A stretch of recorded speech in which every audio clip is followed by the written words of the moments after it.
Hello everyone, in this video we are going to discuss about base of the brain, particularly the inferior surfaces of cerebral hemispheres, some of the external features of brainstem, inter-peduncular fossa, and something about circle of Willis.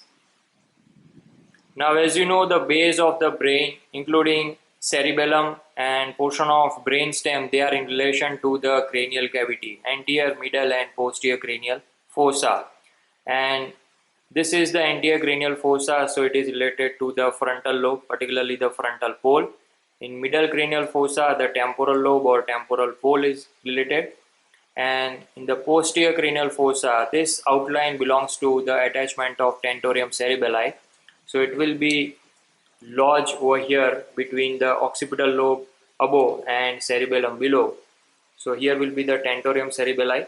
So below the attachment of tentorium cerebelli, this portion is related to the cerebellar hemispheres, and above the tentorium cerebelli, this portion or inferior surface of occipital lobes and occipital poles are related to the superior surface of tentorium cerebelli.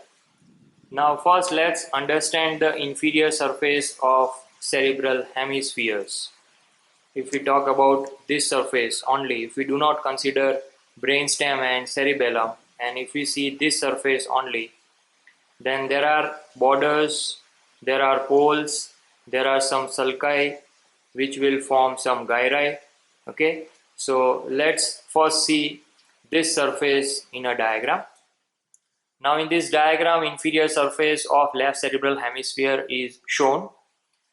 Here will be the frontal pole, then temporal pole and occipital pole.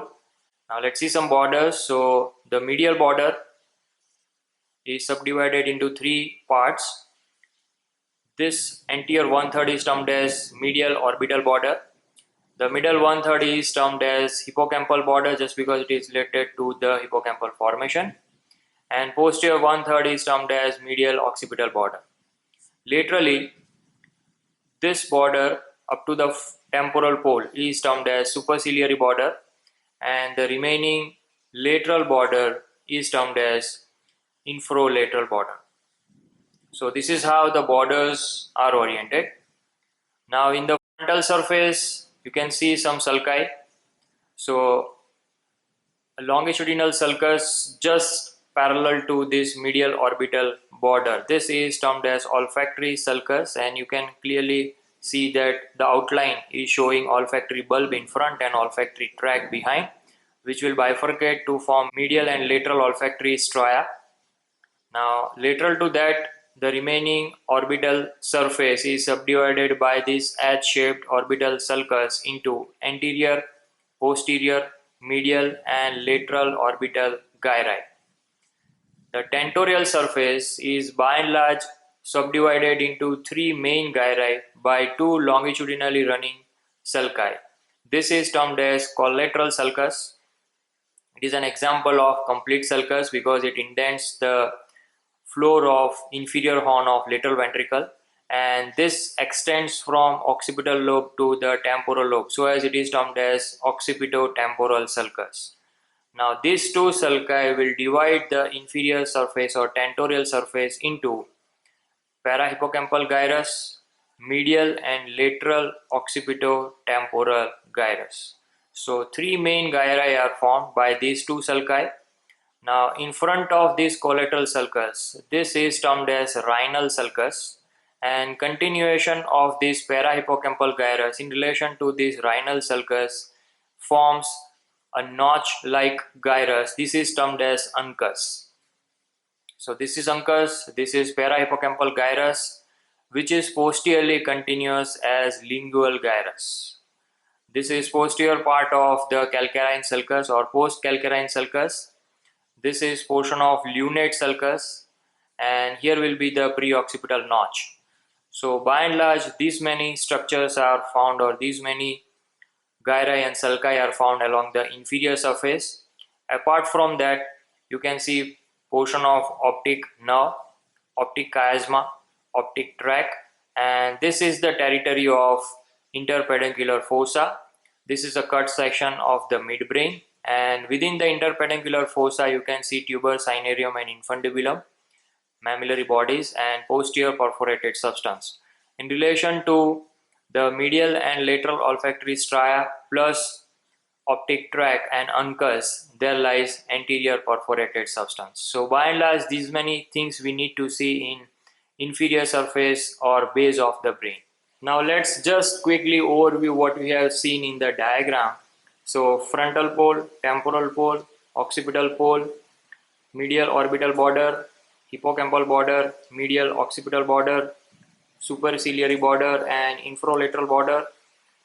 This is what the olfactory sulcus looks like parallel to the medial orbital border, and it is lodging olfactory tract. This is olfactory tract, and in front there is a dilatation. This is termed as olfactory bulb. Let me bring it a bit closer so you can see the olfactory bulb, which is related to the cribriform plate of ethmoid. And this is olfactory tract, which will divide into medial and lateral olfactory stria. Okay, see over here. Now lateral to that, this is the orbital surface divided by H-shaped sulcus into anterior, posterior, medial and lateral orbital gyri. Similarly, to understand the tentorial surface, let me show you section of cerebral hemisphere. So this is the sagittal section of left cerebral hemisphere, and I wanted to show the tentorial surface into this so you can easily correlate it with the intact brain. So this is frontal surface and this will be the tentorial surface. Now let's just see the tentorial surface into it. This is portion of brainstem and cerebellar hemisphere. If we retract it medially, now the entire tentorial surface is clearly visible. This is temporal pole and this is the occipital pole. Now as we have seen in diagram, this tentorial surface is concavo-convex and it is subdivided by two longitudinal sulci. So this will be the collateral sulcus and this will be the occipitotemporal sulcus, and by and large it is divided from medial to lateral into three gyri: parahippocampal gyrus, medial and lateral occipitotemporal gyri.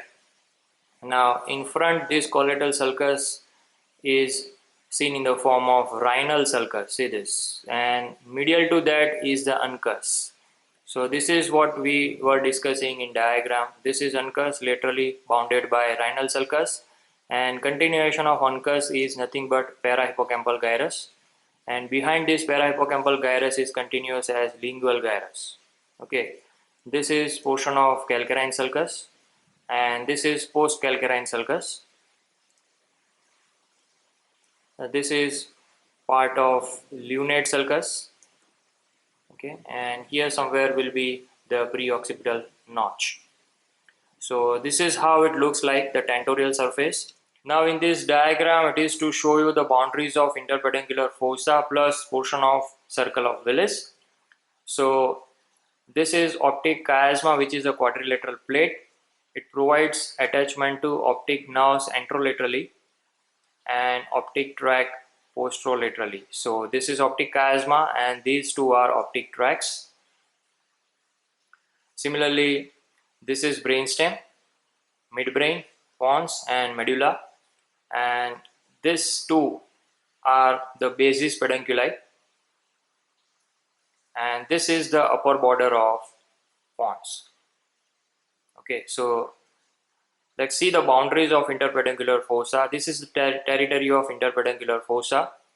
So anteriorly it is bounded by optic chiasma, anterolaterally by optic tract, posterolaterally by basis pedunculi, and posteriorly by upper border of the pons. So this is the outline, and let's see the structures found within this fossa. From before backward, this is tuber, cinereum and infundibulum, part and parcel of hypothalamus, particularly the infundibulum. When it passes through diaphragma cell, it is continuous with neurohypophysis. Posteriorly, you can see two small sessile structures, nodular structures. These are mammillary bodies, again part and parcel of hypothalamus. And still behind, there is a perforated substance. It is termed as posterior perforated substance just because there is another one over here in relation to the optic tract.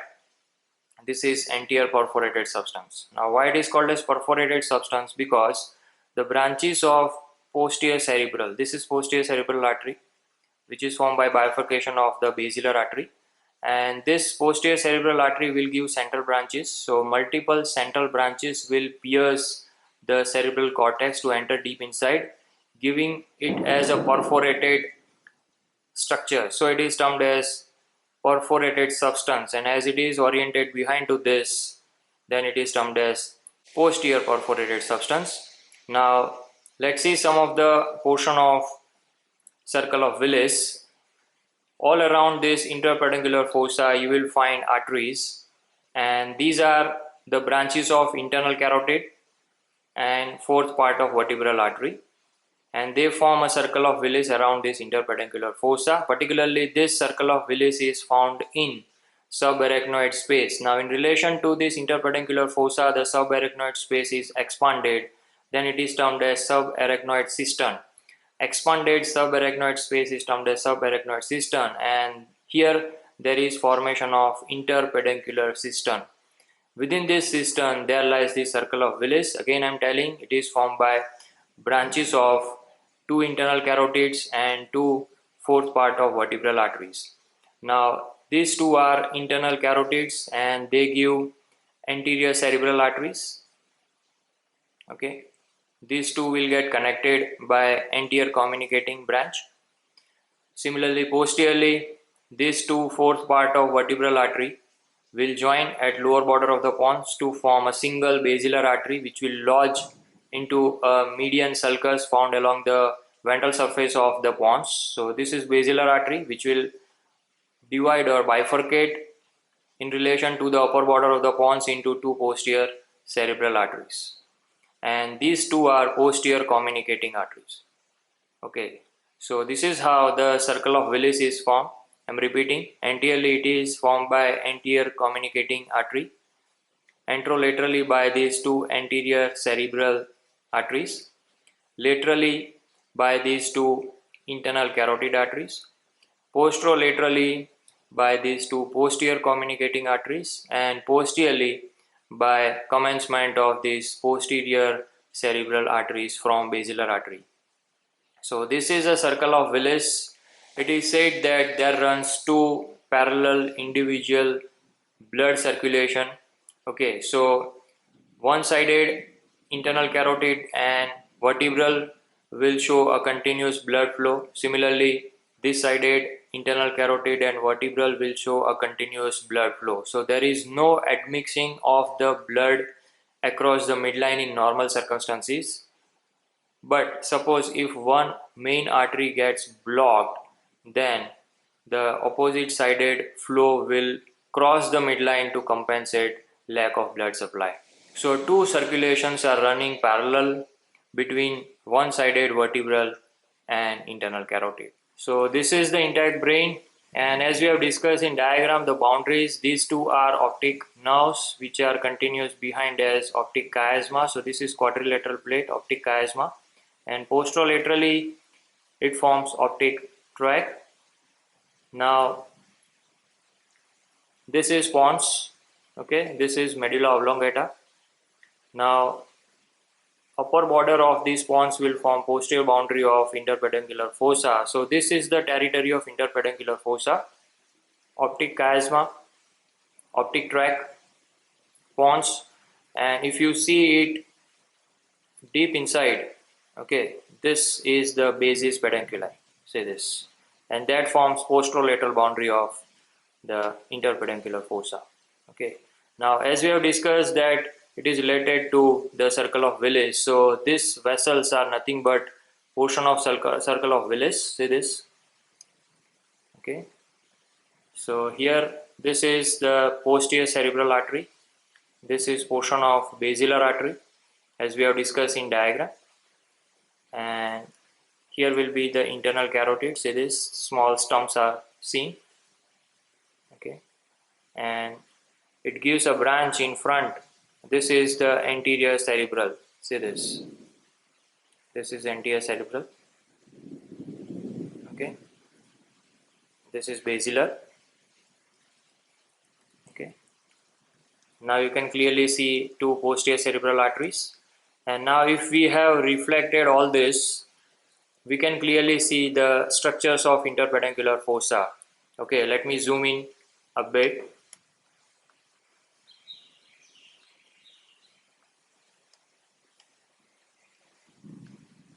Now you can clearly make out the boundaries: optic chiasma, optic tracts, basis pedunculi, and this is upper border of the pons, and the contents are tuber cinerarium. See the bulge, and in the center is the infundibulum.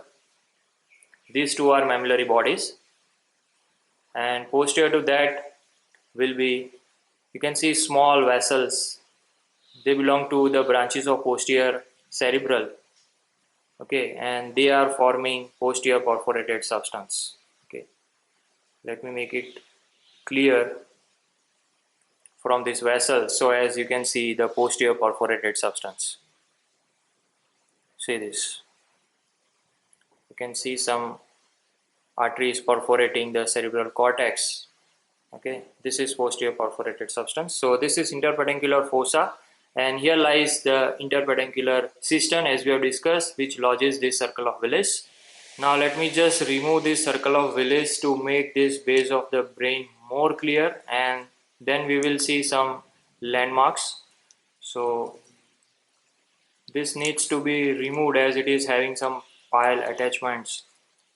Okay, so these are the posterior cerebral arteries I am removing, and that will expose the pons and medulla clearly.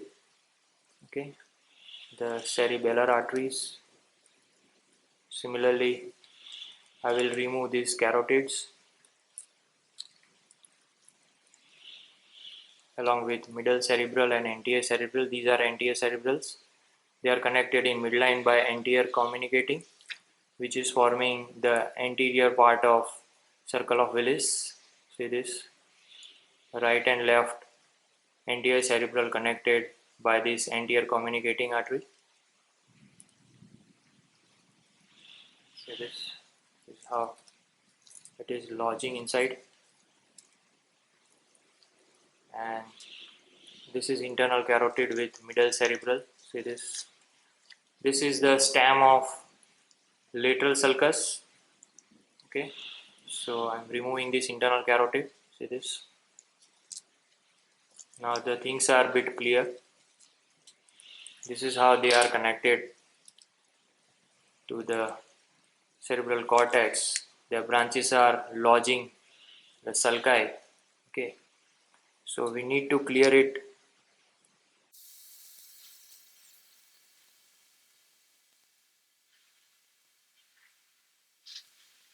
So now we have removed the blood vessels, and you can clearly see base of the brain, particularly interpeduncular fossa. Again I am repeating, optic chiasma, optic tract. Now they are very clear.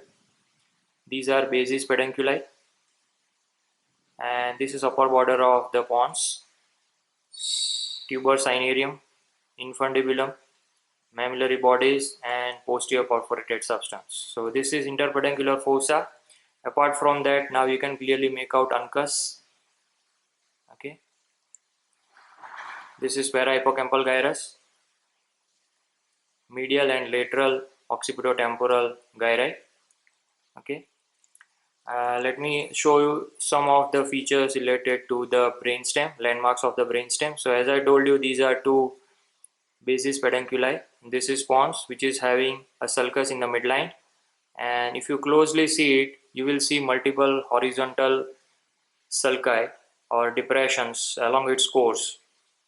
Okay, and lateral it is continuous with middle cerebellar peduncle. See this. This is middle cerebellar peduncle, with which the pons is connected to the cerebellum, and at its junction with the middle cerebellar peduncle, here you can see stump of trigeminal nerve, which is having two roots, motor and sensory.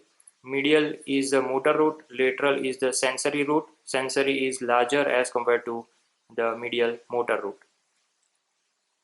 Below to that, this is the lower border of the pons. Okay, this is the medulla. Again in the midline there is anteromedian sulcus, and at its commencement along with the lower border of the pons you can see foramen cecum. On either side of this sulcus these are two pyramids. In lower part of pyramid the corticospinal tract will decussate, lodging into this anteromedian sulcus. Lateral to the pyramids these are two olives. Between olive and pyramid there is anterolateral sulcus. Behind olive you can see inferior cerebellar peduncle. See this? Between inferior cerebellar peduncle and olive there is posterolateral sulcus, and medulla is connected to the cerebellum via this inferior cerebellar peduncle.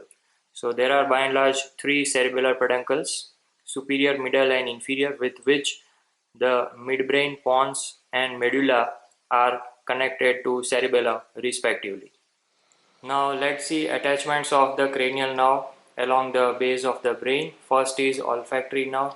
As you know, olfactory nerves are 15 to 20 in number and they will commence at root of the nose from the olfactory mucosa. They will traverse through this cribriform plate of ethmoid and they end up into these olfactory bulbs. Okay, so these olfactory bulbs, these are the olfactory bulbs, they are related to this cribriform plate of ethmoid. So here lies the olfactory bulbs and the olfactory nerves will end up into these bulbs. Second is optic nerve. This is optic nerve. As you know, it emerges out from optic canals. So these two are optic canals and these two will end up into the optic chiasma. So here is the optic chiasma that you know.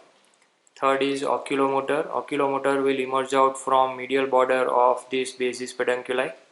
There is a sulcus deep inside and somewhere over here will be the oculomotor nerve emerging out. Fourth is trochlear. This is the only cranial nerve emerging out from dorsal aspect. Now both the trochlear nerves will wind around this basis pedunculi. And this third and fourth cranial nerve, you know, they will traverse through this cavernous sinus and they will then pass through superior orbital fissure to enter into the orbit. Next is fifth, trigeminal nerve. As already we have discussed, it will emerge out at its junction between pons and middle cerebellar peduncle. See over here, this is a small stump seen. This is the trigeminal nerve. As I told you, it is having two roots, medial motor and lateral sensory. The sensory is larger as compared to the motor, and this trigeminal nerve, as you know, it divides into ophthalmic, maxillary and mandibular nerve. So the ophthalmic and maxillary will traverse through cavernous sinus and ophthalmic will pass through the supraorbital fissure by dividing into frontal, nasociliary and lacrimal, whereas the maxillary will pass through this foramen rotundum and mandibular division will pass through this foramen ovale. Sixth cranial nerve, abducent. It will emerge out at pontomedullary junction between pons and pyramid over here. Again, along with third and fourth cranial nerve, it will pass through cavernous sinus and it will leave the cranial cavity by passing through supraorbital fissure to enter into the orbit. Lateral to the abducent in relation to the olive at its junction with pons over here at pontomedullary junction between pons and olive. Here there emerges seventh cranial nerve, facial. Again it is having two divisions, motor and sensory. The motor is medial and sensory is lateral. It is not seen over here but you can clearly make out this is the lower border of pons and this is olive. So somewhere over here the facial nerve will emerge out and the motor division is larger as compared to the smaller lateral sensory division, which is termed as nervus intermedius, and lateral to that at its junction between inferior cerebellar peduncle and pons, over here you can see vestibulocochlear nerve. Now it is preserved over here so you can make out this is the stump of vestibulocochlear nerve. Again it is having two roots, medial vestibular and lateral cochlear. Along with the facial nerve, its motor and sensory root, these nerves will leave the cranial cavity by passing through this internal acoustic meatus. So here will be 7th and 8th cranial nerve. Next is glossopharyngeal. So 3 cranial nerves, 9th, 10th and 11th, will emerge out at the posterolateral sulcus between olive and inferior cerebellar peduncle over here from above downward. 9th, 10th and 11th, particularly cranial root of accessory nerve, will emerge out, and these three together will leave the cranial cavity by passing through this jugular foramen. Okay, this is jugular foramen. So it will allow passage of 9th, 10th and 11th cranial nerve.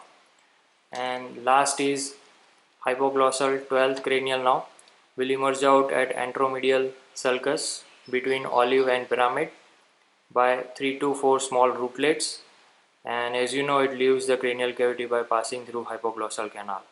So this is how all these cranial nerves will attach and will emerge out from base of the brain.